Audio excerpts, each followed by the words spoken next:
Habang nagsasalita si Charles, bumangon ang galit sa puso ni Stella nang ipaalala ng binata ang bahay nila noon. Lapat ang labi at galit na sinalubong ang tingin nitong nag-aarok. Mula nang pinirmahan ko ang divorce paper natin ay kasama na ang bahay na iyon na iniwan ko. At wala rin akong oras noon para basahin pa kung anong ginawa mong kasulatan dahil tanging divorce paper lang ang pinirmahan ko. Napadda si Charles sa kinatatayuan at biglang naguluhan. Walang nabanggit noon ang abogadong kaibigan tungkol doon. Ang tungkol sa abuelo mo ay hindi ko sinasadya ang hindi pagtupad sa pangako ko sa kanya. May pinagdadaanan din ako doon, kaya hindi ko nagawang magpakita sa kanya, kaya wag mo akong pagbintangan na walang puso at konsensya. Tangka na sana nga hawakan ni Charles ang braso ni Stella upang pakalmahin, ngunit galit na lumayo ito sa kanya. Ramdam niya ang galit at pagkamuhi nito sa kanya dahil sa nakaraan nila. Sigurado ka bang hindi mo kinuha ang perang hindi ko kailangan ng pera mo? Galit niyang pinutol ang iba pang nais sanang sabihin ng binata. Napatiimbagang si Charles at hindi naniniwalang tumingin kay Stella. Alam niyang napalitan ang cheque noon dahil na-confirm iyon ng bangko. Kung ayaw mong maniwala ay hindi ko na problema.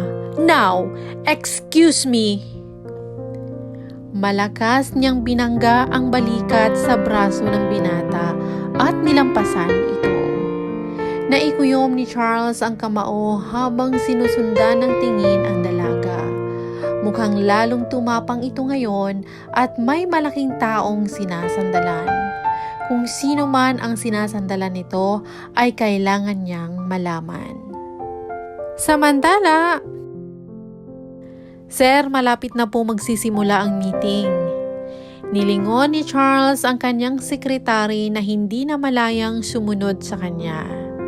Napabuntong hininga siya bago lumakad pabalik sa conference room.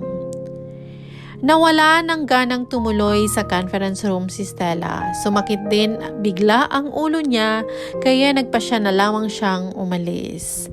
Mabilis na nilapitan ni Alex ang dalaga at inalalayan ito papuntang elevator.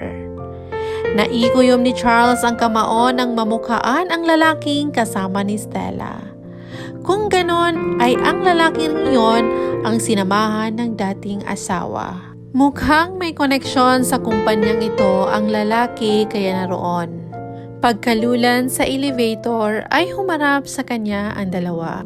Parehong malamig ang tiging ipinukol nila sa isa't isa. Ayos lang po ba kayo, ma'am? Tanong ni Alex sa dalaga. Dumiretso na tayo sa anak ko. Pabulong niyang sagot kay Alex. Hindi na nagtanong pa ang lalaki at sinunod kung ano ang inutos nito. Sa mansyon, hindi na mapalagay si Don Fausto habang inaantay ang tawag ng kanyang assistant. Kamusta na ang apo ko?